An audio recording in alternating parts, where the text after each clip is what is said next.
Good morning students. आज के lecture में हम पढ़ेंगे फॉर्मूलाज एंड फंक्शन। ठीक है, तो स्प्रेडशीट, कोई भी स्प्रेडशीट का सॉफ्टवेयर है, चाहे वो आपका एक्सेल है या ओपन ऑफिस कैल्क है। ठीक है, कोई भी स्प्रेडशीट सॉफ्टवेयर का सबसे इम्पोर्टेंट फीचर क्या होता है कि आप इसमें जो डेटा आपने लिखा होता है उसके ऊपर अरिथमेटिक ऑपरेशंस परफॉर्म कर सकते हैं। ठीक है, तो इसमें हम सबसे पहले देखेंगे फॉर्मूलाज। फॉर्मूलाज क्या होता है? फॉर्मूला के थ्रू आप क्या करते हो? रिजल्ट कैलकुलेट कर सकते हो थ्रू अरिथमेटिक ऑपरेशन।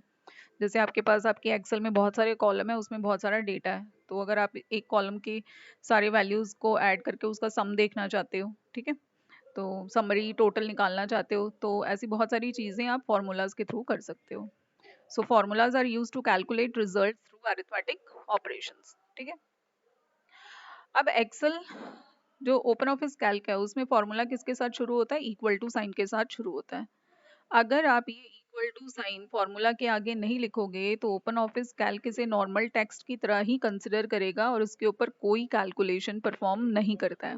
ठीक है, अगर आपने क्या करना है, सपोज A2 + A3 करना है, तो अगर आप खाली A2 + A3 लिख रहे हो, एंटर कर दिया, तो वो एक्सेल में आपको A2 + A3 करके ही डिस्प्ले होगा नॉर्मल टेक्स्ट की तरह, उसके ऊपर कोई भी कैलकुलेशन परफॉर्म नहीं होगी। बट अगर आप लिखते हो =A2 + A3 और एंटर करते हो, तो A2 + A3 के कंटेंट को ऐड करके आपको उसका रिजल्ट वहां पर डिस्प्ले हो जाएगा। ठीक है, एक चीज तो आपने ये ध्यान रखनी है कि फॉर्मूला लिखते समय उसके आगे इक्वल टू साइन होना चाहिए। दूसरी चीज जो ध्यान में रखनी है कि भाई इक्वल टू के लेफ्ट साइड में आपने कुछ नहीं लिखना है। अगर आपने इक्वल टू के लेफ्ट साइड में कुछ लिख दिया तो अगेन इसे नॉर्मल टेक्स्ट की तरह ही कैल्क ट्रीट करेगा और उसके ऊपर कोई कैलकुलेशन परफॉर्म नहीं करेगा। ठीक है, तो अभी तक हमने क्या पढ़ा है कि फॉर्मूला के थ्रू आप रिजल्ट कैलकुलेट कर सकते हो। फॉर्मूला इक्वल टू साइन के साथ शुरू होता है, इक्वल टू साइन लिखना जरूरी है, और इक्वल टू के लेफ्ट साइड में आपने कुछ नहीं लिखना है। अगर आप इक्वल टू नहीं लिख रहे हो, अगर इक्वल टू के लेफ्ट साइड में अगर कुछ आप लिख दे रहे हो, तो उसे नॉर्मल टेक्स्ट की तरह ही कंसिडर करा जाएगा और उसके ऊपर कोई कैलकुलेशन परफॉर्म नहीं होगी।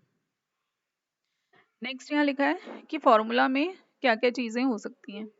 इसमें एक वैल्यू हो सकता है, वैल्यू न्यूमेरिक स्ट्रिंग हो सकता है। स्ट्रिंग क्या होता है कि बहुत सारे कैरेक्टर जब आप डबल कोट्स में एनक्लोज कर देते हो तो आपको उसे देख के पता लग जाएगा कि ये स्ट्रिंग है। ठीक है, तो वैल्यू हो सकता है, न्यूमेरिक वैल्यू हो सकता है, स्ट्रिंग हो सकता है। सेल का एड्रेस, इसके बारे में आपको पता ही है। B4 का क्या मतलब होता है? बी कॉलम और फोर्थ रो में जो इसके इंटरसेक्शन में जो सेल है। A2:C6 का क्या मतलब होता है? A2 A3 A4 A5 A6 B2 B3 B4 ऐसे करके पूरा C6 तक। फिर आपका फंक्शन, तो आप अगर आपने A+B कैलकुलेट करना है तो आप सम फंक्शन यूज कर सकते हैं या आप इसका ऑपरेटर प्लस यूज कर सकते हैं। ठीक है, तो आपके पास बने बनाए फंक्शन ऑलरेडी ऐसे लिखे हैं, तो आप ये फंक्शन का नाम यूज करके भी वो चीज परफॉर्म कर सकते हैं, या आप उसके जो ऑपरेटर है उसके थ्रू भी वो काम कर सकते हैं। ठीक है, जैसे फंक्शन है, सम में एक फंक्शन है, तो अगर आपने दो नंबर को ऐड करना है तो आप सम फंक्शन भी यूज कर सकते हैं या आप ये ऑपरेटर भी यूज कर सकते हैं। फिर आपके फॉर्मूले में पैरेंथेसिस हो सकती है। पैरेंथेसिस का क्या मतलब होता है कि भाई अगर आपने क्या करना है, आपके जो कैलकुलेशन के प्रेसिडेंस को कंट्रोल करना है, तो आपने पैरेंथेसिस यूज कर लेनी है। तो यहाँ क्या बताया है कि डेटा में क्या क्या चीजें हो सकती हैं? Value, cell address, function, operator और पैरेंथेसिस। नेक्स्ट आपका न्यूमेरिक फॉर्मूला। ठीक है, न्यूमेरिक फॉर्मूले में आप क्या यूज करते हो? ऑपरेटर्स का यूज करते हो। ठीक है, और इसमें रिजल्ट कैसे कैलकुलेट होती है? Based on the precedence of the operator. तो ये जब आप छोटे होते थे तो आपने क्लास 3 4 में ये चीज़ पढ़ी होगी। ठीक है, तो न्यूमेरिक फार्मूला में हम क्या यूज़ करते हैं? ऑपरेटर्स का यूज़ करते हैं। और जब भी फॉर्मूले में कोई कैलकुलेशन होती है, वो कैलकुलेशन किस बेस पे होती है कि भाई किस ऑपरेटर का प्रेसिडेंस ज़्यादा है। जिस ऑपरेटर का प्रेसिडेंस ज़्यादा होता है उसकी कैलकुलेशन पहले की जाती है। ठीक है, तो यहाँ पर दिया हुआ है ऑर्डर ऑफ इवैल्यूएशन कैसे होता है। अगर आपके एक फॉर्मूले में ये सारी चीजें लिखी हैं, तो सबसे पहले कैलकुलेशन किसकी होगी? एक्सपोनेंट की। एक्सपोनेंट का क्या मतलब होता है? पावर। जैसे मैंने लिखा 3, ये वाला सिंबल 2, तो उसका क्या मतलब होता है? 3⁻², मतलब 9। ठीक है, उसके बाद मल्टीप्लीकेशन डिवीजन की इक्वल प्रेसिडेंस होती है, एडिशन सब्सट्रैक्शन की प्रेसिडेंस इक्वल होती है। ठीक है। प्रीसिडेंस कैसे होता है, पहले अगर अगर एक फॉर्मूला आपने लिखा है तो सबसे पहले कैलकुलेशन एक्सपोनेंट की होगी, फिर मल्टीप्लिकेशन डिवीजन की प्रेसिडेंस होती है, फिर एडिशन सब्सट्रैक्शन की होती है। ठीक है। अगर आपने ये प्रेसिडेंस को चेंज करना है तो आप क्या कर सकते हैं, पैरेंथेसिस का यूज कर सकते हैं। ठीक है। तो यहाँ पर ऑर्डर ऑफ इवैल्यूएशन लिखा है कि भाई any operation contain with in brackets will be carried out first. तो अगर जो चीज आपने पैरेंथेसिस के अंदर लिखी है पहले वो चीज की कैलकुलेशन होती है, उसके बाद किसकी कैलकुलेशन होगी, एक्सपोनेंट की, उसके बाद डिवीजन एंड मल्टीप्लिकेशन ऑपरेटर की। मल्टीप्लिकेशन और डिवीजन ऑपरेटर का प्रेसिडेंस सेम ही होता है। ठीक है। अगर आपके एक फॉर्मूले में मल्टीप्लिकेशन डिवीजन दोनों ही है तो वो कैसे कैलकुलेशन होगी कि भाई लेफ्ट टू राइट जाते जाते अगर मल्टीप्लिकेशन पहले आ रहा है तो मल्टीप्लिकेशन पहले होगी, अगर डिवीजन पहले आ रहा है तो डिवीजन पहले होगी। ठीक है। They are carried out in the formula in the from left to right whichever appear first in the formula is carried out first। तो इसमें उसके बाद क्या एडिशन एंड सब्सट्रैक्शन उनकी इम्पोर्टेंस सेम होती है, तो इसमें भी अगर एक फॉर्मूले में एडिशन सब्सट्रैक्शन दोनों है तो इनकी कैलकुलेशन कैसे होगी कि लेफ्ट टू राइट जाते समय जो पहले आएगा उसकी कैलकुलेशन पहले होगी। तो ऑर्डर ऑफ इवैल्यूएशन क्या है, पहले जो चीज़ पैरेंथेसिस में होगी उसकी कैलकुलेशन होती है, उसके बाद एक्सपोनेंट की कैलकुलेशन होती है, फिर डिवीजन मल्टीप्लिकेशन आता है, फिर एडिशन सब्सट्रैक्शन आता है।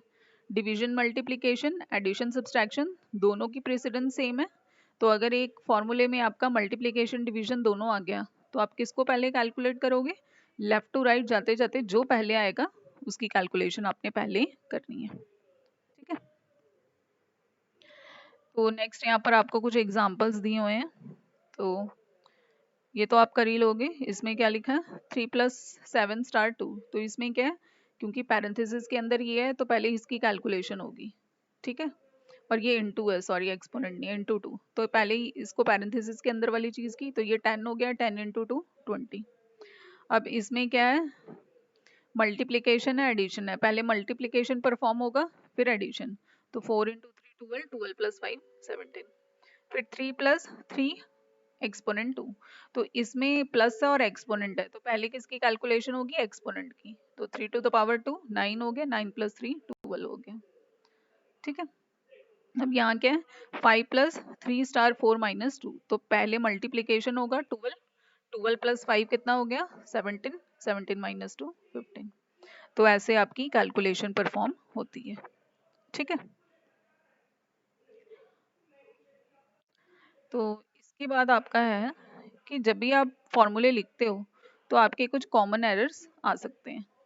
ठीक है।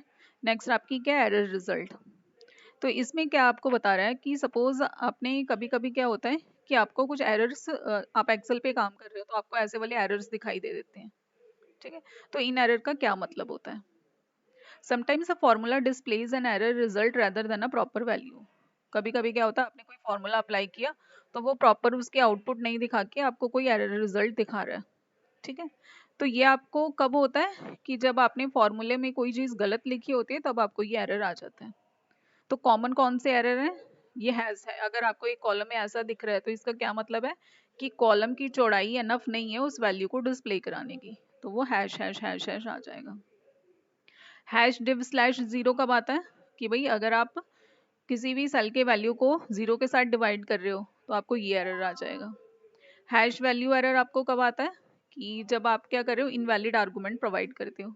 इसका क्या मतलब है कि सपोज आप क्या कर रहे हो, नंबर्स को ही डिवाइड कर सकते हो, 13/2 कर सकते हो, बट अगर 13/ABC कर रहे हो तो ये फॉर्मूला जो आर्गुमेंट आप प्रोवाइड कर रहे हो वो तो गलत है, तो आपको हैश वैल्यू एरर आ जाएगा। ठीक है। तो ये मैं आपको एरर्स यहाँ दिखा देती हूँ। तो एक आपका div/0 देख लो, तो हम फॉर्मूला लिख रहे हैं तो मैंने क्या लिखा इक्वल टू। ठीक है। सपोज मैं करती हूँ =3/0 और मैं करती हूँ एंटर। ठीक है। तो मुझे क्या एरर आ गया, हैश div/0। तो जब भी मैं किसी भी चीज को जीरो के साथ डिवाइड करने की कोशिश करूंगी तो मुझे ये एरर आ जाएगा। हैश वैल्यू एरर कब आएगा आपका, आपने लिखा इक्वल टू, आपने क्या किया, ये जो सेल है C2, ठीक है, अब C2 को डिवाइड करने की कोशिश करो A2 के साथ, ठीक है। C2 क्या है, मेरा न्यूमेरिक वैल्यू है, A2 क्या है, टेक्स्ट वैल्यू। अब एंटर करो तो हैश वैल्यू एरर आ गया, ठीक है। तो ये क्लियर है आपको कि ये एरर कैसे आते हैं, ठीक है। और ये एरर कब आएगा कि भाई आपने एक वैल्यू एंटर किया बट आपकी कॉलम की चौड़ाई उतनी नहीं है, तो आपको ये एरर आ जाएगा, ठीक है। नेक्स्ट आपका टेक्स्ट फॉर्मूला। टेक्स्ट फॉर्मूला क्या है, अ टेक्स्ट स्ट्रिंग और a text value is a sequence of character. String क्या होती है, सीक्वेंस ऑफ कैरेक्टर, ठीक है। आपको मैंने पहले भी बताया था कि आपको कैसे देख के पता लगेगा ये स्ट्रिंग है, कि बहुत सारे कैरेक्टर अपने डबल कोट्स में लिख दिए तो वो स्ट्रिंग होता है। तो टेक्स्ट स्ट्रिंग क्या है, it is a sequence of character. आप दो स्ट्रिंग्स को ज्वाइन कर सकते हैं। दो स्ट्रिंग्स को ज्वाइन करने के तरीकों को क्या हम क्या कहते हैं, कॉन्कैटिनेशन, ठीक है। You can join to strings together, this is called concatenation. Concatenation करने के लिए हम कौन सा सिंबल यूज करते हैं, एम्परसेंड का। We use the ampersand character to concatenate strings, ठीक है। स्ट्रिंग को कॉन्कैटिनेट करने के लिए आप क्या यूज करते हैं, एम्परसेंड कैरेक्टर। फॉर एग्जाम्पल आप अपने एक्सेल के सेल में जाइए और वहां पर लिखिए equal to keep ampersand smiling और एंटर प्रेस कर दीजिए तो आपको ये चीज दिख जाएगी। तो इसका आप प्रैक्टिकल करके देख लीजिए। आपने क्या लिखा, इक्वल टू, यहाँ पर लिख दिया कुलतार, एम्परसेंड सिंबल प्रेस कर दीजिए और यहाँ लिख दिया कौर, एम्परसेंड बंद कर, ये डबल कोट्स बंद कर दिया, एंटर कर दो, ठीक है। तो क्या आ गया, कुलतार कौर, ठीक है। तो आप दो स्ट्रिंग्स को कॉन्कैटिनेट कर सकते हैं, ठीक है।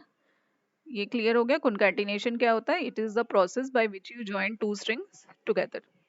To concatenate strings you use the ampersand character, ठीक है। और ये चीज का ध्यान रखिएगा कि आप स्ट्रिंग्स के ऊपर सब्सट्रैक्शन, मल्टीप्लिकेशन, डिवीजन, एडिशन, ये सारी चीजें आप नहीं कर सकते हैं, ठीक है। नेक्स्ट आपके पास है cell and range references,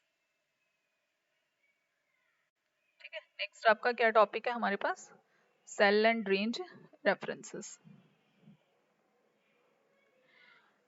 cell reference क्या होता है, सेल रेफरेंस के साथ आप क्या कर सकते हो, एक सेल को या रेंज ऑफ सेल को आइडेंटिफाई करते हो। जैसे मैंने आपको कहा B4, तो इसके साथ आपको क्या पता चलता है कि आप कौन से सेल को रेफर कर रहे हो, जो कॉलम बी में और रो 4 में है। तो सेल रेफरेंस क्या आइडेंटिफाई करता है, एक सेल या रेंज ऑफ सेल को आइडेंटिफाई करता है। सपोज मैंने ये लिख दिया C5:E5, ठीक है। तो इसका क्या मतलब होता है आपको पता है, तो इसके थ्रू आप क्या करते हो, रेंज ऑफ सेल को आइडेंटिफाई कर लेते हो, ठीक है।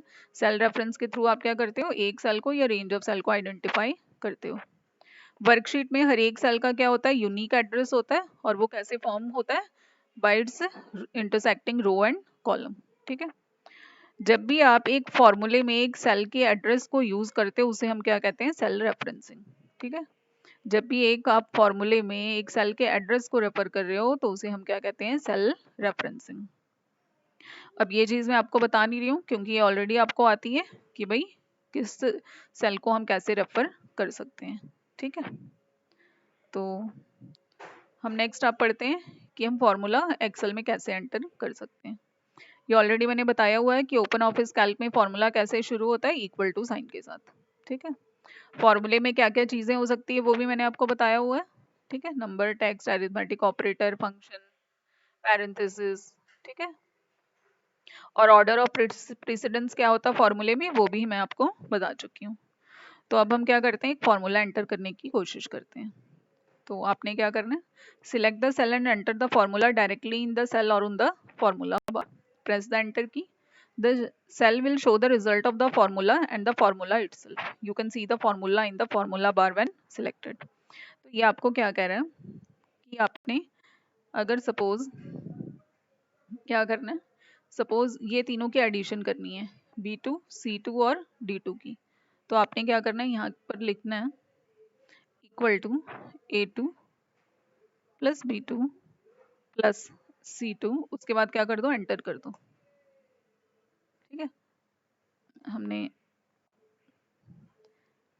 क्या गलत लिखा, हमने ओके मैंने A2 लिख दिया था, तो हमारा शुरू होना था B2 के साथ, क्योंकि A2 हमारा क्या है, कैरेक्टर वैल्यू है। B2 plus C2 plus D2। ठीक है, अब आप एंटर कर दो।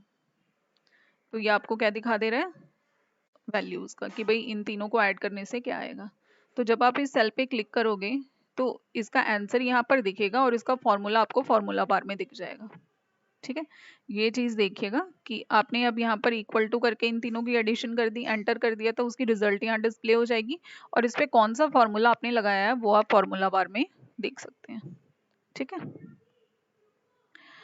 अब नेक्स्ट हमारे पास है कि आप कैसे वो फॉर्मूले को दूसरे सेल्स पे अप्लाई कर सकते हैं। ठीक है, सपोज अब मैंने वो वाले सेल में पहले तीन ये जो B2 C2 D2 था उसकी एडिशन की, अब मैं same way B3 C3 D3 B4 C4 D4 की भी एडिशन करना चाहती हूँ। तो इसके लिए आप क्या कर सकते हैं, कॉपी करने के लिए आपने ये वाले सेल को सिलेक्ट करना है, यहाँ इसके राइट साइड पे क्लिक करोगे तो ये फिल हैंडल आ जाता है, तो फिल हैंडल को खींच करके ड्रैग कर दो, तो वो जो फॉर्मूला है वो बाकी के कॉलम पे भी अप्लाई हो जाएगा। तो सपोज अब मैंने यहाँ पर क्या किया था, B2 C2 D2, अब मैं क्या करना चाहती हूँ, B3 C3 D3 की एडिशन यहाँ पर करना चाहती हूँ, इन तीनों की एडिशन की रिजल्ट यहाँ, इन तीनों की एडिशन की रिजल्ट यहाँ। तो बार बार लिखने से अच्छा है आपके पास एक्सेल आपको क्या प्रोवाइड करता है, फिल हैंडल के थ्रू आप ये फॉर्मूले अप्लाई कर सकते हो। आप खींच के इसे ड्रैग करके नीचे ले जाओ, ये आपका प्लस साइन आता है, इसे आप क्या कहते हैं, फिल हैंडल। तो आपने छोड़ दिया इसे खींच के, तो ये क्या हुआ, इसके एडिशन करस्पॉन्डिंग आ गई। अगर आप इस पे क्लिक करोगे तो फॉर्मूला क्या आ रहा है आपका, B3 C3 D3, यहाँ क्या आ रहा है, B4 C4 D4, यहाँ पर क्या आ रहा है, B5 C5 D5। तो फॉर्मूला कॉपी करने का ये आपका बहुत ही इजी तरीका अवेलेबल है आपके पास। ठीक है, तो ये वही जो मैंने आपको एग्जांपल बताया वो यहाँ पर डिस्प्ले है। अब आपकी ये वर्कशीट है, ये आपने खुद करके देखनी है। अब नेक्स्ट हम देखेंगे, यहाँ पर आपकी और एक चीज आपको बताई होनी चाहिए थी कि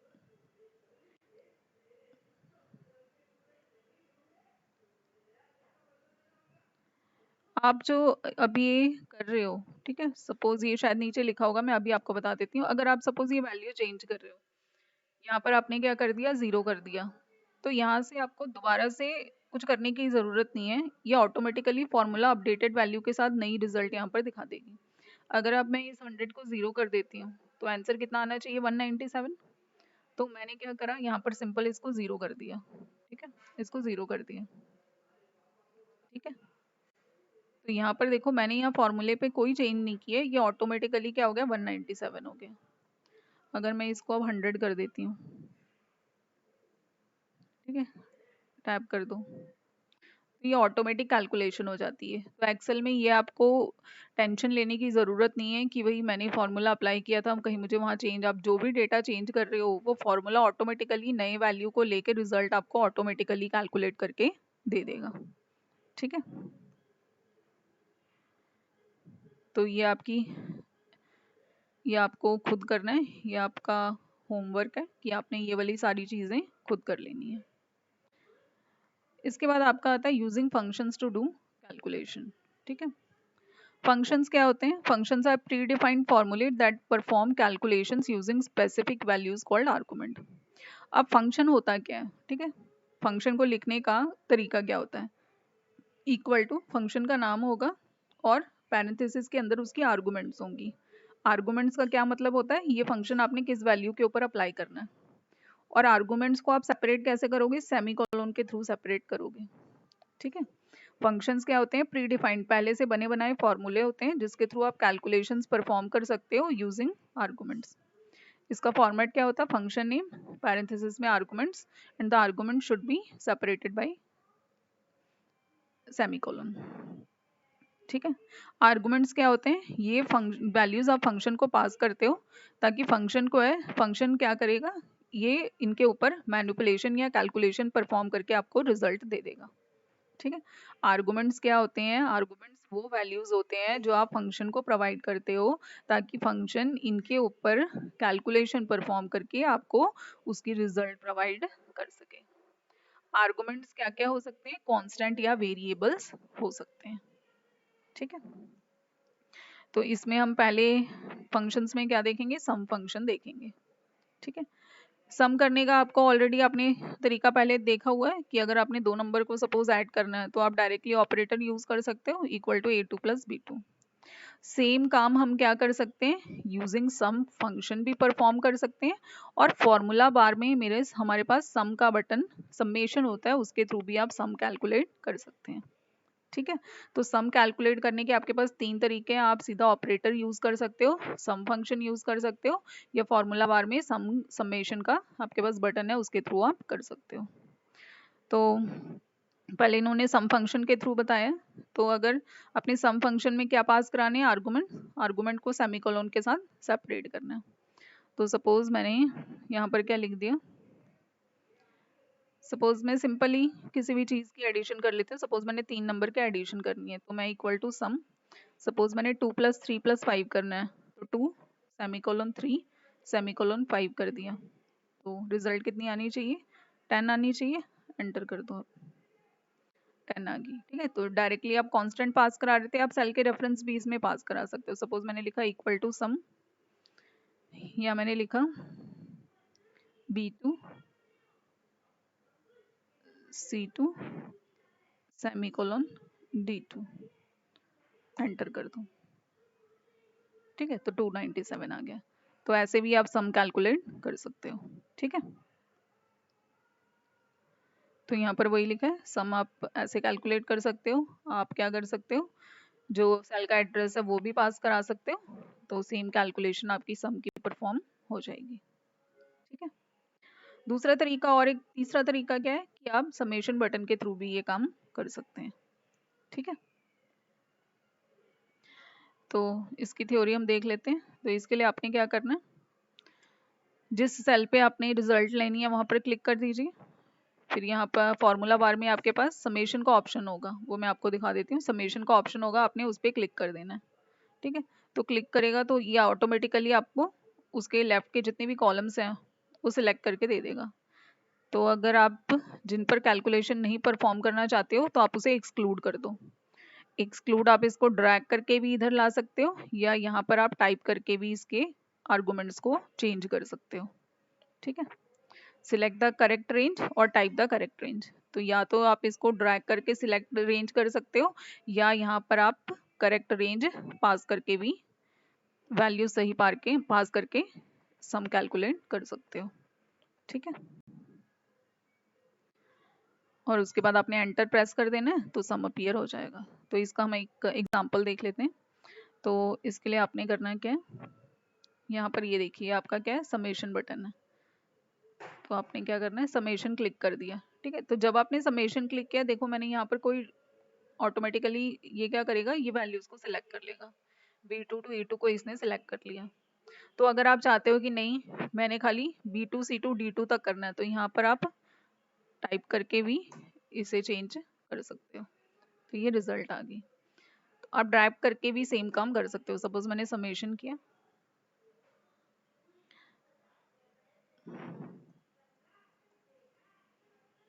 एक मिनट इसको हटा देते हैं हम, इसी पर यहाँ पर आपने क्या किया, समेशन। ठीक है, ये आ गया।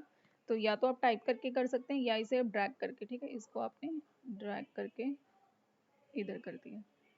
तो ये अब क्या आ गया, C2 F2, बट F2 की तो नहीं मैंने कैलकुलेशन करनी, तो आप इसे ड्रैग करके कर सकते हैं। ठीक है, ये आप ड्रैग करके यहाँ ले, तो ये B2 और D2 तक आ गया। तो अब आप क्या करिए, एंटर प्रेस कर दीजिए, तो ये आपके रिजल्ट आ गए। ठीक है, तो समेशन के थ्रू आप कर सकते हैं। समेशन के थ्रू या तो आप जो वैल्यूज अगर आपने रेंज उसकी चेंज करनी है तो टाइप करके कर सकते हैं, या इसे सिलेक्ट करके जैसे मैंने अभी आपको दिखाया तो उसके थ्रू भी आप उसके आर्गुमेंट्स चेंज कर सकते हैं। ठीक है, और सेम वही है कि आप अगर फॉर्मूले को कॉपी करना है तो आप ऑटोफिल हैंडल के थ्रू ड्रैग करके आप ये काम कर सकते हैं। ठीक है, तो ऐसे ही सम के अलावा आपके पास कौन कौन से बहुत सारे फंक्शंस होते हैं, जैसे एवरेज फंक्शन है, काउंट फंक्शन है, मैक्स फंक्शन है, मिनिमम फंक्शन है। तो एवरेज फंक्शन के थ्रू आप क्या करते हो, एवरेज वैल्यू कैलकुलेट करते हो। तो एवरेज का भी सिंटैक्स क्या है, एवरेज। तो या तो आप डायरेक्टली वैल्यूज पास करा सकते हो, सेल का एड्रेस पास करा सकते हो, उसके थ्रू एवरेज कैलकुलेट हो जाएगी। तो हम एक एवरेज का एग्जांपल देख लेते हैं। सपोज मैंने लिखा इक्वल टू एवरेज, मैं 3 नंबर का एवरेज कैलकुलेट करना चाहती हूँ, 2, 3, 5। ठीक है, यहाँ पर आप लिख लीजिए 5 या 4 कर दीजिए। तो इसका एवरेज कितना आना चाहिए, 3 आना चाहिए। यहाँ मैंने कॉमा डाला है, यहाँ पर क्या डालना था, सेमीकोलन। यहाँ पर भी क्या डलेगा आपका, सेमीकोलन। एंटर कर दीजिए। ठीक है, तो एवरेज आ गई 3। तो सेम वे आप इक्वल टू एवरेज इनका एड्रेस पास करके भी एवरेज कैलकुलेट कर सकते हैं। फिर आपका आता है काउंट फंक्शन। काउंट फंक्शन क्या रिटर्न करता है, it is use to count the number of numeric values in a range.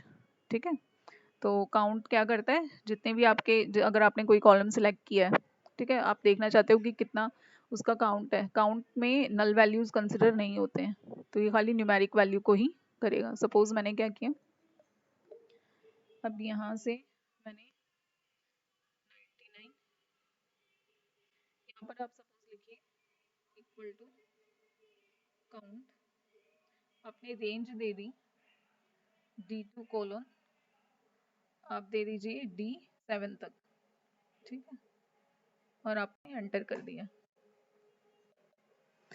तो ये आपको 4, ठीक है, मैंने तो ये भी सिलेक्ट किए थे, तो ये उसको नल वैल्यू को काउंट नहीं करेगा। ठीक है, ये खाली उन्हीं सेल्स को काउंट करेगा जिसमें वैल्यू है। तो इसने काउंट दे दिया कि भाई कितने रोज हैं, 4 हैं। तो काउंट फंक्शन के साथ हम क्या कर सकते हैं, it is count number of numeric values in a range of cell, की सेल में जितने भी वैल्यूज पड़े हैं उसका काउंट आपको रिटर्न कर देगा। तो काउंट में भी सीधा वैल्यूज पास करा सकते हैं, ये रेंज ऑफ एड्रेस पास करा सकते हैं। नेक्स्ट आपका मैक्स फंक्शन।